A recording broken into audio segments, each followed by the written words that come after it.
kegiatan. Halo, saya Indriani sebagai murid. Halo, saya Adinda sebagai murid. Halo, saya Mutia sebagai murid. Saya Sakriawan sebagai guru BK.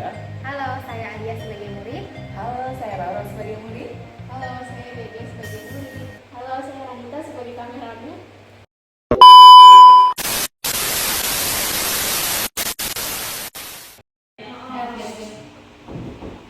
Assalamualaikum. Waalaikumsalam warahmatullahi wabarakatuh. Oke, Assalamualaikum warahmatullahi wabarakatuh. Waalaikumsalam warahmatullahi wabarakatuh. Selamat siang anak-anakku sekalian. Selamat siang, Pak. Salam sejahtera buat kita semua. Mudah-mudahan siang hari ini kita diberikan kesehatan oleh Allah Subhanahu wa taala sehingga kita bisa melaksanakan aktivitas pembelajaran pada siang hari ini. Yang pertama, saya merasa senang, merasa bangga bisa bertemu dengan kalian semua dalam kesempatan ini. Mudah-mudahan kita semua bisa melewati proses pembelajaran ini dengan baik. Maka dari itu, sebelum kita lanjut, mari sama-sama kita mulai berdoa menurut keyakinan dan kepercayaan kita masing-masing. Semoga apa yang kita bahas, apa yang kita proses pembelajaran ini bisa berjalan dengan baik sehingga bisa menyerap ilmu dengan baik. Berdoa menurut keyakinan dan kepercayaan masing-masing dimulai.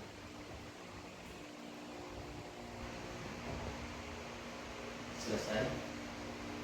Baik, sebelumnya perkenalkan, nama saya adalah Saktiawan Mitra Pratama yang saya di sini sebagai guru BK di sekolah kalian. Oke, baik anak-anakku sekalian, dalam layanan penempatan dan penilaian ini kita ada beberapa asas. Oke, saya akan jelaskan satu persatu. Yang pertama adalah asas kesukarelaan. Jadi dalam proses kegiatan ini anak-anak semuanya harus punya asas sukarela. Jadi karena apa yang sedang dirasakan saat ini tidak ada paksaan, tidak punya gangguan apapun silakan dikeluarkan dengan sukarela. Dan yang kedua ada keterbukaan. Ya, meskipun ada bagian-bagian tertentu yang memang harus kita simpan, tapi ada bagian-bagian yang harus kita terbuka dalam penyampaian tersebut agar apa? Agar nanti bisa memilah apa tindakan yang harus kita ambil dan apa yang harus kita kerjakan dengan masalah tersebut. Dan yang selanjutnya adalah asas kegiatan. Ya, jadi kita sudah melakukan kegiatan ini, gitu kan? Kegiatannya adalah layanan penempatan dan penanggulangan. Jadi kegiatan kita adalah penempatan dan penanggulangan. Kemudian yang berikutnya adalah asas kekinian. Jadi apa yang dibahas, apa yang diceritakan, yang betul-betul saat ini dirasakan, ya, bukan yang 1 tahun yang lalu atau 3 tahun yang lalu atau bahkan sebelum lahir gitu ya. Ya, mungkin juga gitu kan ya. Oke, baik. Jadi yang diceritakan adalah asas yang saat ini dirasakan. Itu adalah keempat asas yang ada di dalam layanan penempatan dan penyaluran. Saya ulang sekali lagi, yang pertama adalah asas kesukarelaan, yang kedua adalah asas keterbukaan, dan yang ketiga adalah asas kegiatan, dan yang keempat adalah asas kekinian. Baik, sesuai dengan asas tersebut, mari kita lanjutkan kegiatan berikut ini. Baik anak-anakku sekalian, sebagaimana yang sudah kalian jalani ya dari proses kelas yang panjang dari kelas 10 sampai dengan saat ini, alhamdulillah kalian sudah berada di penghujung kelas 12. Proses pembelajaran yang luar biasa panjang sudah kalian lewati, yang artinya sebentar lagi kalian akan meninggalkan sekolah ini dan kalian akan menempati sebuah instansi yang baru atau mungkin pendidikan yang baru, yaitu proses universitas ataupun perkuliahan. Ya. Nah, di sini saya mau tanya nih, kira-kira anak-anakku sekalian, apa pandangan ke depannya? Apakah ada yang ingin melanjut ke fakultas, melanjutkan proses pembelajaran di universitas, atau ingin mencari pekerjaan? Nah, begitu ya. Jadi saya mau tahu dulu nih. Oke, anak-anakku sekalian, sebagai proses pembelajaran kita absen dulu semuanya ya. Baiklah.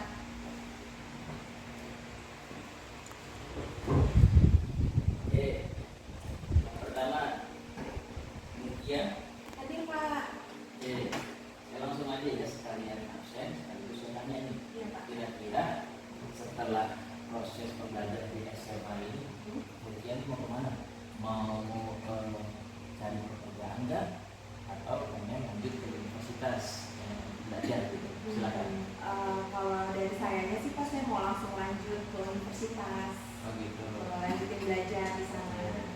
Tapi kendalanya Pak, saya masih bingung nentuin jurusannya, sampai nggak bisa tidur loh Pak, saya mikirin jurusan. Bingung, soalnya banyak, ada lebih dari satu Pak jurusan yang saya mau. Tapi saya masih kurang tahu passion saya sebenarnya di mana sih, minatnya itu di mana gitu. Nanti mohon bantuannya ya Pak. Oke, baik. Kita keep dulu ya, kita simpan dulu. Kita tampung dulu, nanti kita bahas bareng-bareng. Kemudian yang kedua, Roro. Iya Pak, saya. Gimana? Kalau dari saya sendiri sih sebetulnya sedikit ada kendala sih Pak untuk memilih mana yang jurusan yang menurut saya tepat gitu ya, karena ada kendala dengan persetujuan orang tua nih Pak, lebih tepatnya gitu. Jadi saya maunya di jurusan A, orang tua lebih mendukung di jurusan B seperti itu. Oke, terima kasih Roro ya. Iya. Kemudian berikutnya Alia. Baik, saya mau lanjut ke universitas sih Pak. Oke, sudah pasti Udah, ya. iya, insya Nggak ada Allah. kebingungan ya. Iya, udah ada. Oke. Dede. Oke, gimana? Kalau saya mau lanjut kerja Pak di perusahaan bapak saya mau melanjutkan perusahaan bapak saya. Oke, baik. Sudah yakin ya? Ya Pak. Nggak ada keraguan-keraguan. Oke, siap. Indri. Ya Pak, Ya, silakan. kalau saya masih ada kebingungan juga Pak, kayak yang lain masih bingung mau nentuin jurusan yang mau saya pilih selanjutnya. Oh gitu. Oke, siap. Jadi kebingungan intinya ya. Iya Pak. Oke. Selanjutnya Adinda. Iya Pak, saya sendiri mau lanjut ke universitas. Sudah pasti ya, yakin ya? Oke, baik. Terima kasih semuanya.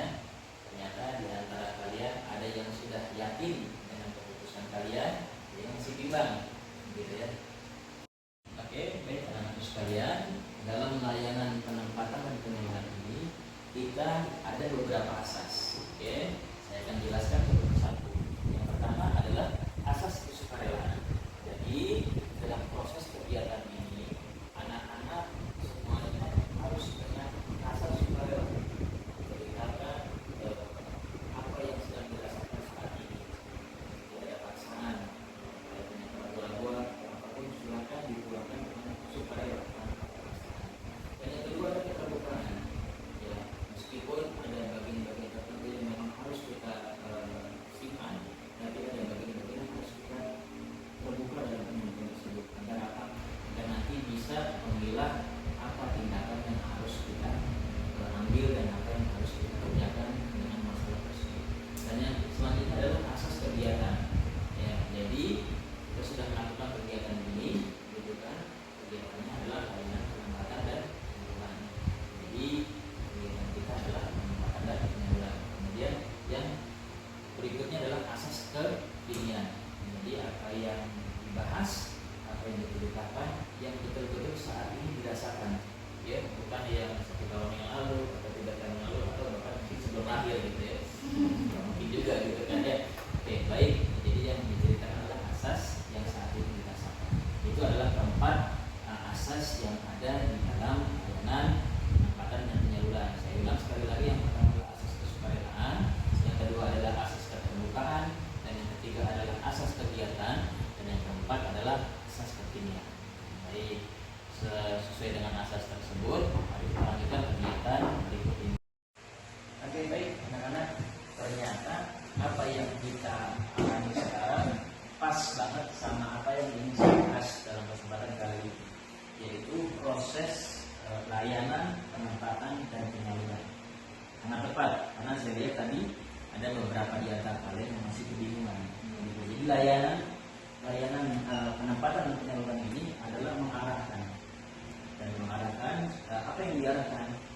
Biasanya seperti tadi yang disampaikan oleh Lutfian, antara keinginan ada beberapa jurusan yang ingin diambil. Kalau boleh tahu spesifikasi lagi, apa jurusannya? Saya mau jurusan sekretaris, tapi saya juga minat juga Pak di pendidikan bimbingan dan konseling. Oke. Kalau boleh mendalami lagi, apa itu alasan? Kenapa kok bisa ada kepikiran sekretaris tapi kita yang guru juga? Apa pertimbangannya apa? Jadi kita kan kuliah dan juga pasti kerja ya Pak. Kita kerja juga salah satu tujuan kita kerja juga kan ingin dapat income, pendapatan gitu. Jadi kemarin itu pertimbangan saya kalau di sekretaris itu nanti setelah lulus terus bekerja gajinya kan Pak rata-rata itu udah di atas UMR kalau di sekretaris gitu, makanya saya minat ke sana.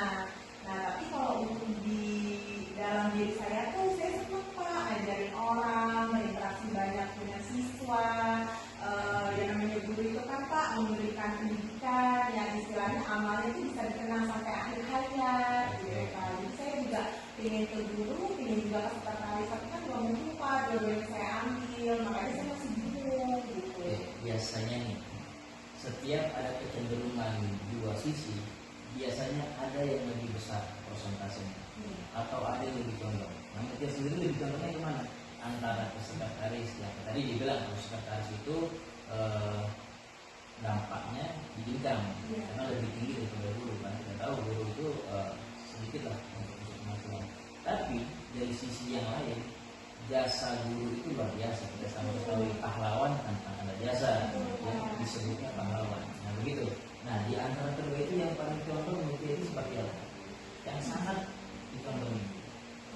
Yang paling kita bilang ya sih yang kemudian pengen banget itu ke pendidikan bimbingan dan konseling Pak jadi guru. Soalnya nanti kan kedepannya insya Allah akan rumah tangga ya Pak, punya anak, terus juga ada suami. Kalau guru itu kan lebih fleksibel Pak jam kerjanya gitu. Kita juga bisa mendidik siswa, bisa juga mendidik anak-anak di rumah. Inginnya sih ke guru BK sih Pak.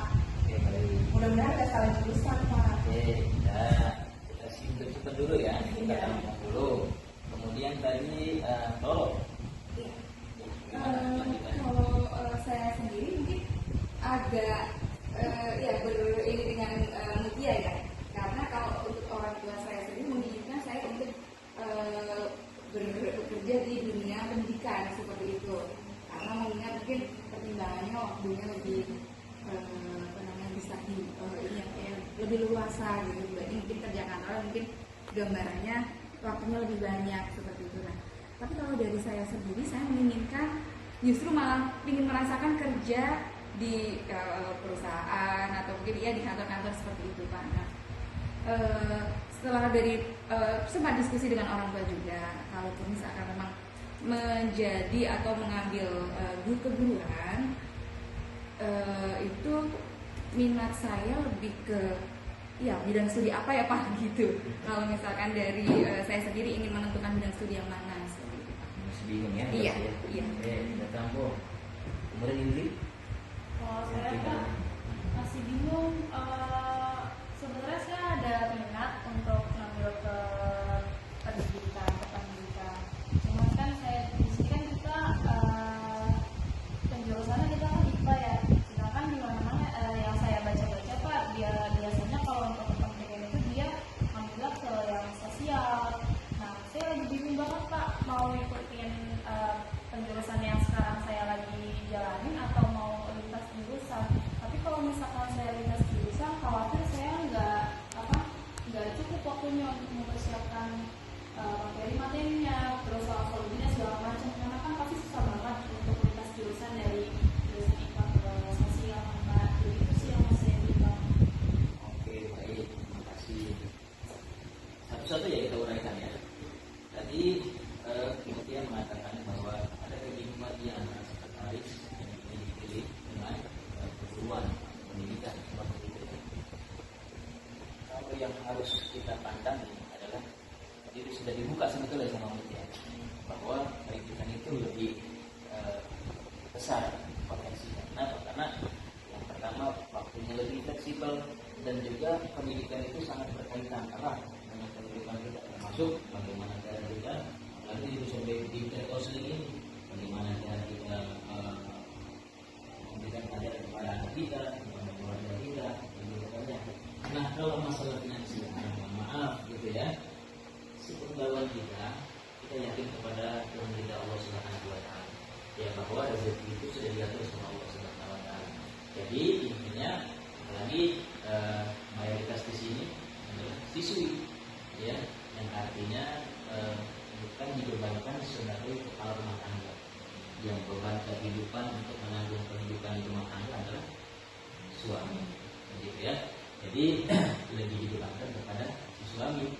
Jadi kalau misalkan menurut klasifikasi hal tersebut, saya rasa dia sudah mulai bisa ke arah kemana nih tujuannya, gitu kan? Karena kita tidak bisa menentukan yang bukan untuk dia sendiri. Tapi dengan dibukanya seperti itu, mudah-mudahan bisa menjadi arah baru, gitu kan? Bahwa yakin pendidikan itu tidak akan pernah ada paling rugi dalam, karena pendidikan itu akan terus berkembang. Pendidikan itu akan terus menjadi hal yang bisa membuat manusia itu menjadi lebih baik lagi. Gitu Bapak ya.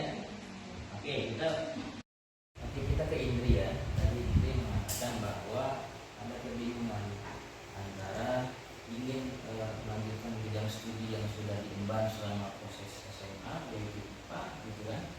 Terus pada saat ingin melanjutkan ke jenjang fakultas atau universitas, ternyata terbayang nih pengen di PS, gitu kan, satu jurusan yang bisa dikatakan beda arah, gitu kan. Nah, kalau bagi kita dalam layanan ini biasanya membuka bahwa ini itu selama proses pembelajaran di IPA gimana nih pendalaman materinya, penguasaan materinya dalam proses pembelajaran IPA.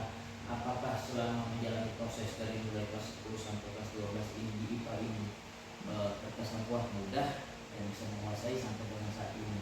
Dan yang kedua, dari sisi Inggris sendiri bagaimana kalau memang nanti pada akhirnya yang dipilih IPS, sudah siapkah menemui sebuah proses pembelajaran yang tentunya jauh berbeda dengan IPA, gitu. Silakan diungkapkan sekali lagi. Kalau saya selama ini sih untuk pelajaran IPA memang ada beberapa sih Pak yang masih terkendala gitu dalam belajar ini, masih sulit untuk memahami.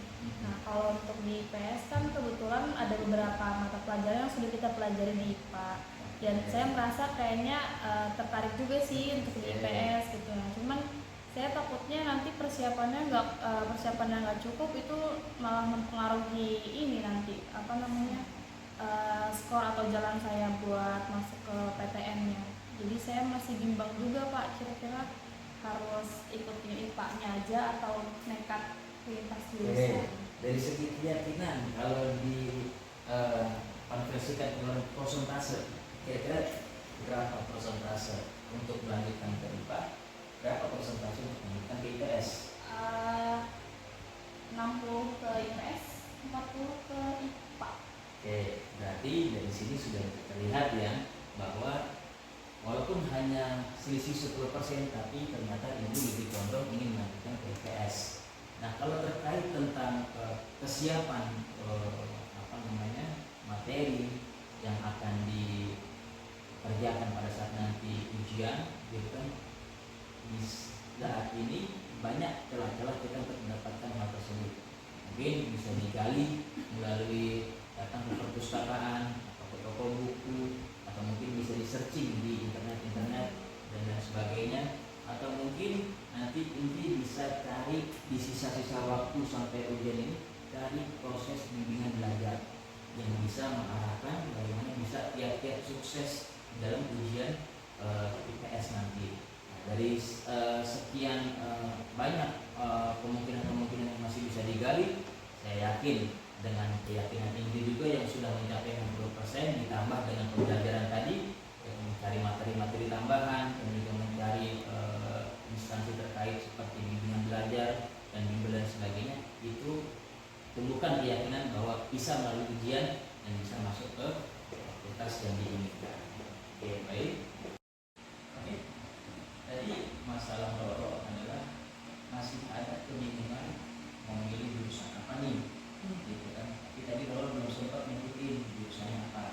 Kalau boleh tahu apa nih jurusannya yang udah terbayang sama Roro?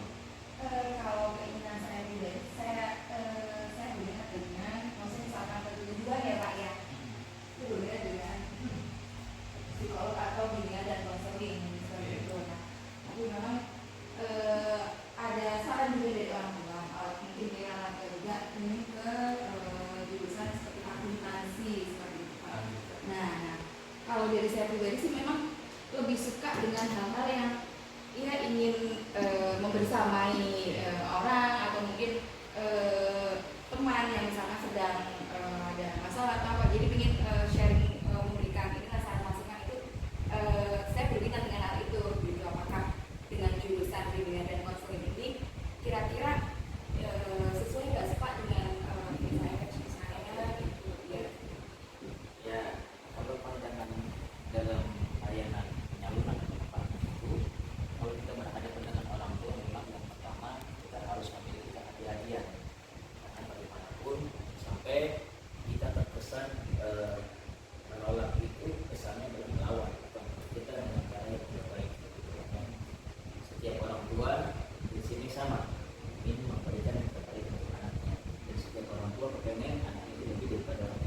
hampir setiap orang tua itu seperti itu.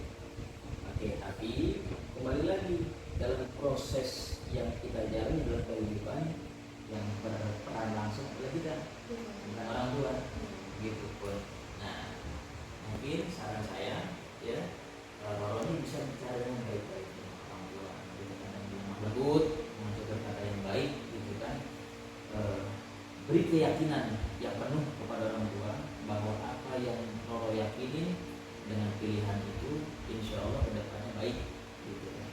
Yang sesuai dengan keyakinan dan mungkin minat yang sudah selama ini sudah tersimpan, bakat yang sudah ada, gitu kan. Jangan sampai dengan satu hal dan lainnya justru malah menghambat proses pembelajaran ke depan.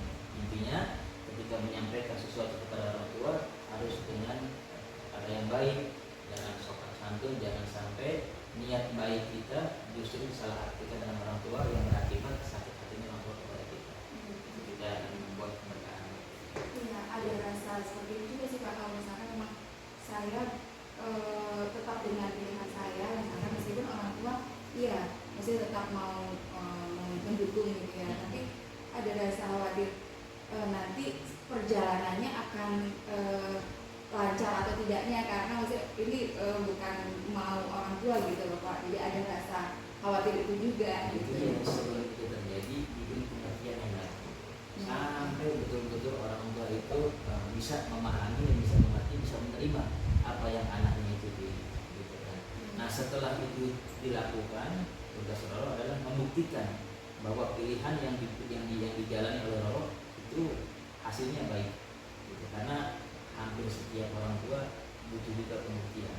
Gitu. Kalau Roro sudah milih untuk jalur BK, itu tunjukkan bahwa BK ini bisa dijalani dengan baik dan bisa menghasilkan kebaikan juga buat Roro dan sebagainya. Ya. Nanti saya coba diskusikan kembali. Oke, baik. Dan dengan apa yang sudah kita laksanakan barusan, yaitu proses kegiatan layanan penempatan penyaluran, kita tadi sama-sama bisa menyimak bahwa sebagian dari teman-teman kalian ternyata masih ada kebingungan, tapi alhamdulillah karena kita sudah lakukan proses kegiatan tadi, ternyata teman-teman kalian sudah mulai sedikit menentukan pilihan dengan keyakinan yang penuh. Nah itulah salah satu tujuan layanan penempatan dan penyaluran. Jadi bagaimana membuka wawasan, membuka arah bagi peserta didik agar bisa betul-betul mendalami keyakinan arahnya mau kemana, yang sesuai dengan potensi, yang sesuai dengan kemampuan dan bakat yang sudah dimiliki. Ya, seperti tadi kemudian yang tadinya ingin masih ada kebimbangan antara sekretaris dengan guru, ternyata dengan proses ini sudah memiliki keyakinan bahwa ingin menjadi guru, gitu kan, sebagai pahlawan yang pernah biasa ditunjukkan dengan Roro dan juga Indri. Baik, saya rasa pertemuan kita cukup sampai saat ini. Mudah-mudahan apa yang sudah kita jalani bisa kita implementasikan dalam kehidupan kita sehari-hari, sehingga kelak keluar dari sekolah ini kalian bisa betul-betul yakin arah kalian kemana, tidak ada ragu-ragu. Kenapa? Karena setiap langkah yang diawali dengan keraguan itu tidak akan pernah mencapai hasil yang maksimal. Perlu keyakinan, perlu keteguhan, perlu prinsip yang kuat ketika kita ingin melangkah. Maka ketika kita sudah yakin, sudah punya prinsip yang kuat, insya Allah langkah kita akan berpengaruh dengan hasil di kemudian hari. Baik,